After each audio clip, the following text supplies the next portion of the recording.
তিস্তা নদীর পাড়ে ৪৮ ঘন্টার আন্দোলন কর্মসূচি পালন করছে বিএনপি। লালমনিরহাট তিস্তা ব্রিজ এলাকায় রয়েছেন সহকর্মী মনিরুল ইসলাম মিন্টু। আমরা সরাসরি যুক্ত হচ্ছি তার সঙ্গে। মিন্টু, এর আগের সংবাদে আমরা আপনার সঙ্গে যুক্ত হয়েছিলাম, তখনও আপনি জানাচ্ছিলেন এই আন্দোলন কর্মসূচির ঘটনা। আমরা আপনার মাধ্যমে জানতে চাই যে রংপুরের ৫টি জেলায় এ ধরনের ১১টি পয়েন্টে আন্দোলন এই ঘোষণা রয়েছে এবং সেই কার্যক্রমগুলো কিন্তু কি অবস্থায় রয়েছে আপনার মাধ্যমে একটু জানতে চাই।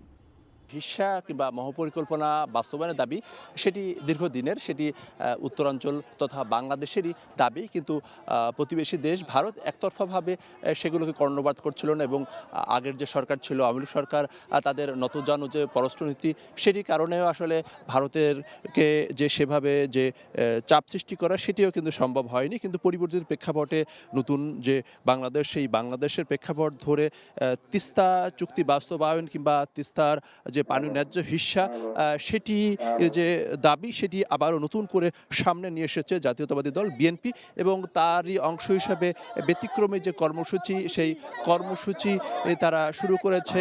এখানে জনসমাবেশ রয়েছে, সেমিনার রয়েছে এবং সাংস্কৃতিক নানা অনুষ্ঠানের মাধ্যমে এই যে দাবি, সেই দাবি জানানো হচ্ছে।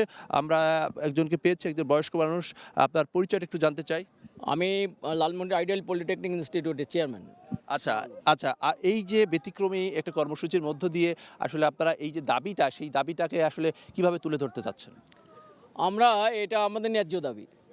আমরা তিস্তা ওয়াইগায় আজকের না, এটা বহু আগের সৃষ্টি, এটা প্রকৃতিগতভাবে সৃষ্টি। এখানে যে পানি এসেছিল, সেই পানিতে আমাদের এই এলাকার উৎপাদন হচ্ছিল, কিন্তু পানি ব্যাহত করে দেওয়ার কারণে, আমাদের ন্যায্য হিস্যা বঞ্চিত করার কারণে আমাদের কিন্তু এখানকার সকল উৎপাদন ব্যাহত হয়েছে। ফলে চর এলাকার সৃষ্টি হয়েছে। শুধু চর না, এই পানি দিয়ে পার্শ্ববর্তী হেক্টরের পর হেক্টর জমিতে উৎপাদন হতো, সেই উৎপাদনগুলো ব্যাহত হচ্ছে এবং সেই জন্যই কিন্তু উত্তরাঞ্চলকে বলা হয় মঙ্গা এলাকা।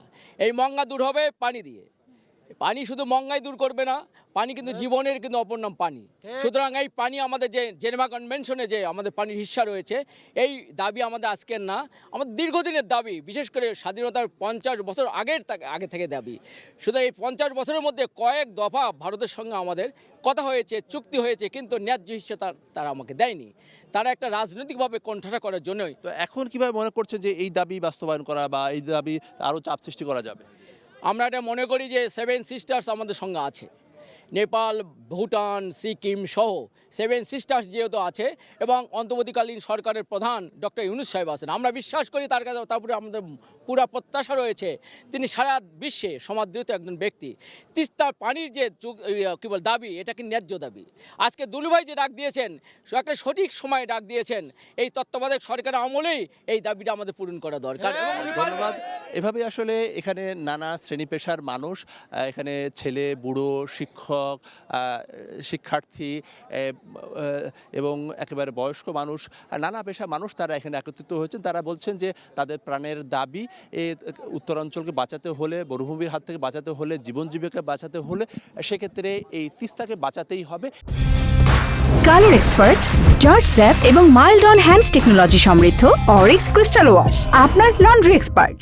এবং সেক্ষেত্রে আবার ঐক্যবদ্ধ হতে হবে, জাতীয় পর্যায় থেকে শুরু করে আন্তর্জাতিক পর্যায়ে এই দাবিটাকে আরও জোরালো করতে হবে এবং প্রতিবেশী দেশকে, ভারতকে বাধ্য করতে হবে এই তিস্তা চুক্তি বাস্তবায়ন কিংবা পানির ন্যায্য হিস্যা, সেই ন্যায্য হিস্যা যাতে দিতে পারে এবং এরই মাধ্যমে উত্তরাঞ্চল আবারও একটি সুন্দর এবং পরিবেশ সেটি গড়ে উঠবে, এমনটি তারা প্রত্যাশা করছেন। তো এবং নানা কর্মসূচির মধ্যে দিয়ে এই কর্মসূচি 48 ঘন্টার যে কর্মসূচি সেটি এগিয়ে চলেছে এবং বিএনপি মহাসচিব মির্জা ফখরুল আলমগীর বিকেলের দিকে তিনি জনসভায় বক্তব্য দিবেন এবং আগামীকালকে বিএনপির ভারপ্রাপ্ত চেয়ারম্যান তারেক রহমান তিনি সমাপনী যে বক্তব্য, সেই বক্তব্য দিবেন। এই ছিল বলতে গেলে তিস্তাপাড়া থেকে সর্বশেষ অবস্থা।